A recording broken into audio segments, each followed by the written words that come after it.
So, Labour's record-breaking, stonking great 17-point lead in YouGov has had the mainstream pundits getting excitable as more and more of them have been instructed to back Team Keith over crackpot Truss. The media barons deciding it's time to switch allegiances again and push for a changing government. They've successfully done so since 1979, after all. However, the poll lead is not what it seems, and just as Labour's poll leads when facing Johnson were built on sand, the foundations are no more solid now.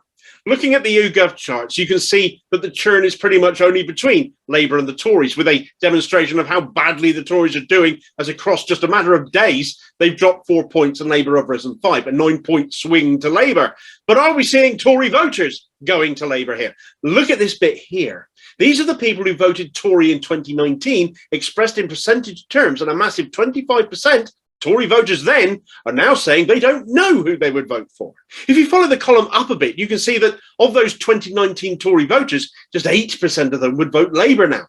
I actually flicked back through the last several voting intention charts for YouGov voting intention polls, and that Tory don't know column has been significant for a while, but 25% is the highest yet. A quarter of the Tory vote in the last general election aren't sure they'd do the same thing again, yet far fewer would vote for Starmer now. It doesn't look like the red wall is swinging back towards Labour significantly. It does appear that Labour's consistent leads for YouGov are down to the number of Tory voters now becoming don't knows. The Tories are losing voters, but Labour isn't gaining them particularly. How those don't knows would end up splitting if they vote at all is anyone's guess right now. But these charts do not reflect a Labour Party on course for a landslide victory. Equally, it's not necessarily as bad for the Tories right now as the headline numbers suggest. Take your polls with a pinch of salt, as always.